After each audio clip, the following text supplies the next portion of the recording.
Okay, Kelly, this is Sicko's game of the week, maybe. Not usually do two Power 5 opponents playing each other, be able to be the Sicko's game of the week, but I don't know about this one, man. We got Syracuse, a 2.5-point favorite on the road at Purdue. This game has an over-under of 58.5 points, kicks off at 7:30 p.m. Eastern on NBC and Peacock. I love that we're running this weird matchup back up again, and this time it's in West Lafayette. I would like to welcome back to the stage the 2022 Syracuse Orange. Steven Andrus, our managing editor, and I talked about this one. He's a big Syracuse fan, Syracuse alum, and we talked about how when they were 6-0, we were so excited to start fading them. I am so excited to start fading Syracuse when they're 6-2 past their bye week here. On the Purdue side, though, the Hudson Card and Graham Harrell offense been working pretty well. They're 33rd in pass EPA.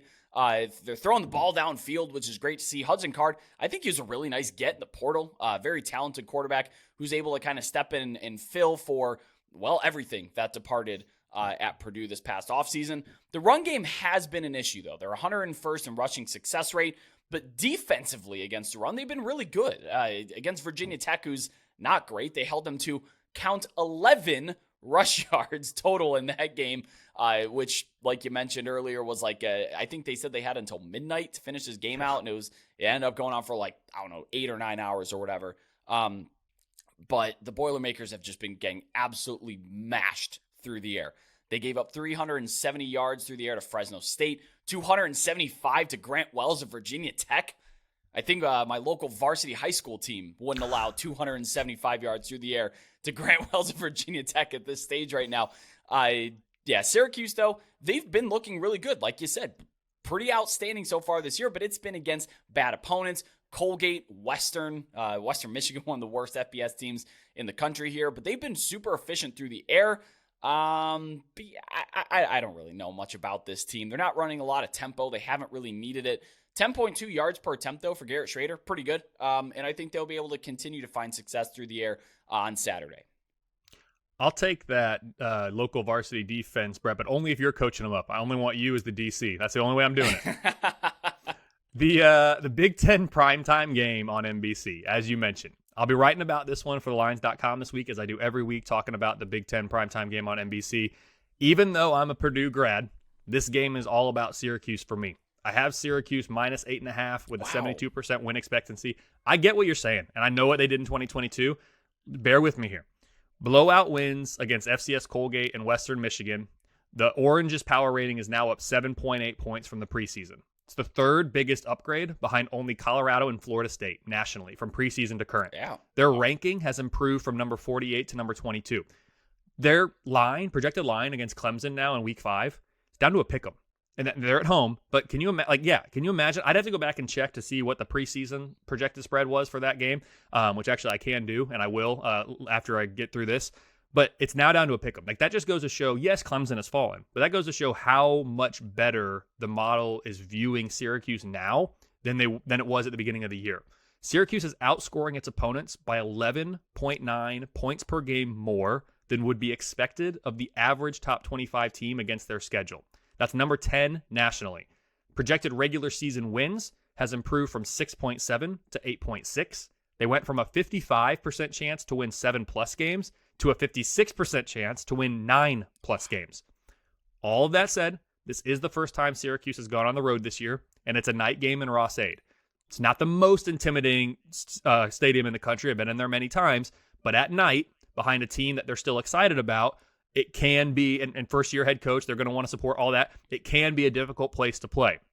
For Purdue, the Boilermakers' power rating is down more than 1.5 points since the preseason, with the offense falling 6 spots, the defense falling 12 spots. The Boilers went from a 39% chance to go bowling in the preseason to now I make it a 24% chance. This game would be huge if Purdue's able to get it. Syracuse should have the advantage on both sides of the ball, though, and I do think the Orange are going to get it done on the road. Bottom line, I have Syracuse minus 8.5 with a 28% chance for Purdue to pull off the upset at home. Let me come back in a second here to get you what the preseason spread was on Syracuse-Clemson. I'll tell you what, Kelly, I'm very excited to hear that they are so upgrading your power ratings, because if that's the case, then the market's probably going to upgrade them as well. And I will stand by on principle alone. if nothing else, I have my word that I will fade the Syracuse Orange team. If you give me a pick'em with Clemson, I'll take the Tigers. It was plus 12.5 in the preseason. My It's now down to a pick'em. Between the combined movement of Syracuse and Clemson in the power ratings, it's been a 12.5 point swing in just a few weeks. It's crazy. Yeah, I mean, playing at Syracuse, thinks the JMA Wireless Dome, now it's called, instead of the I don't know. Clemson lost a game there in 2017, maybe something like that. They did, but as a big favorite that had high expectations to roll in Syracuse. Those are the kind of games that Syracuse bites guys. I don't know, man. If you're giving me under a touchdown with Clemson, we'll revisit that. Let's see. We got 3 more weeks. Let's see what it looks like. Yeah, no, that will definitely be on our show when we get to it. I'm interested to see what the odds makers line Schrader for with his passing yards. That's something that I'm probably looking to bet over if it comes in at or under 230.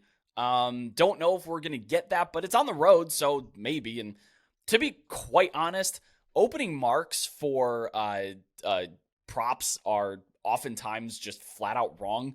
That Roman Hemby play that I gave out on our last episode of 68.5, we're already up to 75, less than 36 hours after they posted it. So, maybe we'll get a 230 there. Of course, playing on the road, outdoors, it's a tougher spot than throwing the ball around in a dome. Purdue's pass defense hasn't been great, but I don't think it's nearly as bad as Western's or Colgate's. The weather should be good, though, so it should be favorable for some offense here. Like you said, West Lafayette at night, it's a weird place to play. We've seen Ohio State go down on the road there. It's a place teams go to die. It's just one of those places. I do believe it's a difficult place, but Kelly, you're the resident expert in that regard, so I'll take your word over mine, of course. Well, I was there in school from the seasons 2011 to 2014.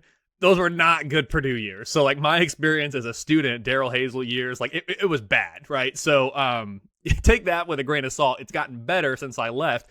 And with a new coach, again, I think the students and the fans will be excited and still want to support because this is a big game. If you can get this one, you're 2-1 going into conference play. People are still excited. Yeah, I mean, to digress for just 2 more seconds, the 2015 season is when I started at Bowling Green, and we went into West Lafayette and beat you guys. No worry about that. It was bad for Purdue in the early 2010s. I'm telling you, it was bad, historically. Either way, numbers say Syracuse is the right side here. I think I have a little bit of a hard time laying points with a team that I don't know much about, especially a team like Syracuse in this weird spot. The game last year was all sorts of weird, too. So I think I'm probably hands off the spread, but the numbers are strongly saying bet Syracuse. So take that for what you may there.